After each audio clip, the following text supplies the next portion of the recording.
যারা -4 এর কথা বলছে তারা স্বৈরাচারের দোসরের মতোই বললেন প্রেস সচিব। বেগম জিয়াকে লন্ডন নিতে জার্মানি থেকে আসছে নতুন এয়ার অ্যাম্বুলেন্স, জানালেন মির্জা ফখরুল। যারা নির্বাচন করেছে তারা এখন নির্বাচন পেছানোর ষড়যন্ত্র করছে, রেজাউল করিম। ব্যর্থ ইউরোপ যাত্রা, দেশে ফিরলেন 310 বাংলাদেশি। রাজধানীতে ঝুঁকিপূর্ণ ভবন, দায় রাজুকের, বললেন প্রতিষ্ঠানটির চেয়ারম্যান। অনেকে যারা -4 এর কথা বলছেন তারা স্বৈরাচারের দোসরের মতোই। -4 দুষ্টচক্রের ফালতু কথা।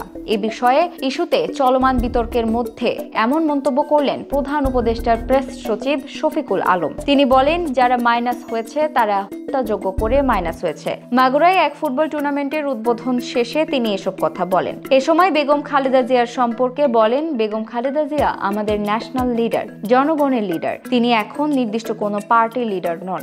একই সঙ্গে জাতীয় পার্টিকে স্বৈরাচারের দোসর আখ্যা দিয়ে তিনি বলেন, তাদের সহযোগিতা ছিল বলে আওয়ামী লীগ অনেক অপরাধ করে পার পেয়েছে। পাশাপাশি আন্তর্জাতিক অপরাধ ট্রাইব্যুনালে দণ্ডপ্রাপ্তদের বিষয়ে প্রেস সচিব জানান, দণ্ডপ্রাপ্ত আসামিদের দেশীয় এবং আন্তর্জাতিক নিয়ম মেনে রায় কার্যকর করা হবে। শেখ হাসিনা এবং আসাদুজ্জামান খান কামালদের আপিল করার সুযোগ আছে। বেগম খালেদা জিয়াকে লন্ডনে নিতে জার্মানি থেকে আগামীকাল দেশে আসবে নতুন এয়ার অ্যাম্বুলেন্স। শনিবার বিকেল 5টায় ঢাকায় পৌঁছবে।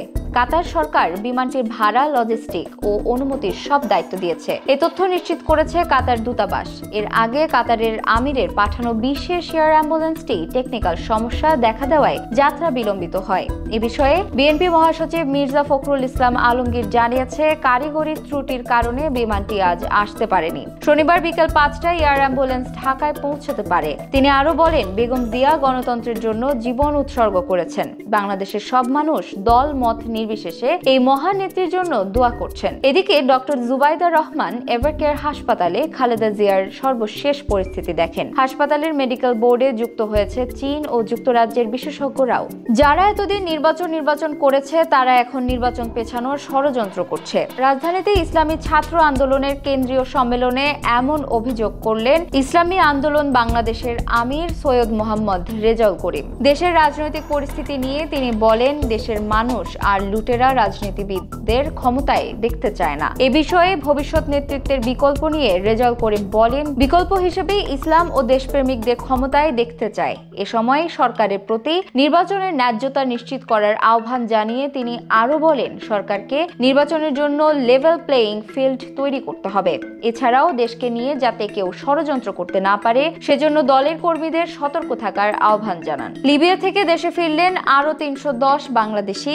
অবৈধভাবে ইউরোপে যাওয়ার দুঃসাহসিক যাত্রার পর শেষমেশ সরকারি উদ্যোগে তাদের প্রত্যাবাসন সম্ভব হলো। শুক্রবার সকাল 10টায় একটি চার্টার্ড ফ্লাইটে তাদের দেশে পৌঁছান। লিবিয়ার বাংলাদেশ দূতাবাস, পররাষ্ট্র মন্ত্রণালয় ও প্রবাসী কল্যাণ মন্ত্রণালয়ের সমন্বয়ে লিবিয়া সরকার ও আন্তর্জাতিক অভিবাসন সংস্থার সহায়তায় এই প্রত্যাবাসন হয়। তাদের বেশিরভাগই মানব পাচারকারীদের প্ররোচনায় সমুদ্রপথে ইউরোপে যাওয়ার চেষ্টা করতে গিয়ে লিবিয়ায় অনুপ্রবেশ করেছিলেন। ফেরত আসা বাংলাদেশিদের বেশিরভাগই মানব পাচারকারীদের প্ররোচনায় লিবিয়ায় প্রবেশ করে এবং অনেকে অপহরণ ও নির্যাতনের শিকার হয়েছেন। পররাষ্ট্র মন্ত্রণালয় জানিয়েছে, জনসচেতনতা বৃদ্ধির লক্ষ্যে তাদের এই দুর্বিষহ অভিজ্ঞতা সম্ভাব্য সবার সঙ্গে বিনিময় করার জন্য অনুরোধ করা হয়েছে।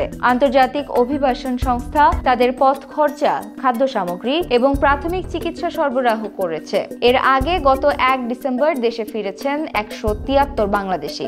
রাজধানীতে ঝুঁকিপূর্ণ ভবনের পেছনে রাজুকের দায় রয়েছে বলে মন্তব্য করলেন সংস্থাটির চেয়ারম্যান রিয়াজুল ইসলাম। তিনি জানান, ভবন নির্মাণের সঠিক প্ল্যানেরই অনুমোদন দেয় রাজুক, কিন্তু মালিকরা প্ল্যান না মেনে ইচ্ছে মতো ভবন নির্মাণ করেন। কম জনবল আর দুর্নীতির কারণে সেসব ঠেকানো যায় না। তিনি উল্লেখ করেন, বড় পরিকল্পনার মাধ্যমে রাজধানীকে ভূমিকম্পের হাত থেকে রক্ষা করা সম্ভব। এফডিসিতে ডিবেট ফর ডেমোক্রেসি আয়োজিত ছায়া সংবাদে শিক্ষার্থীদের বিতর্ক অনুষ্ঠানে তিনি এসব কথা বলেন। এ সময় তিনি ভবন মালিকদের বিষয়ে অভিযোগ করে বলেন, বাড়ির মালিকরা প্ল্যান নেওয়ার সময় রাস্তা ছাড়ার অঙ্গীকার করলেও পরে তা মানেন না। এছাড়াও হাউজিং কোম্পানিগুলোর ভূমিকা নিয়ে ডিবেট ফর ডেমোক্রেসির চেয়ারম্যান বলেন, হাউজিং কোম্পানিগুলো আইন কানুন নকশা কিছুই মানেন না। তারা মনে করছে ভবন হয়ে গেলে তো তা আর ভাঙা যাবে না।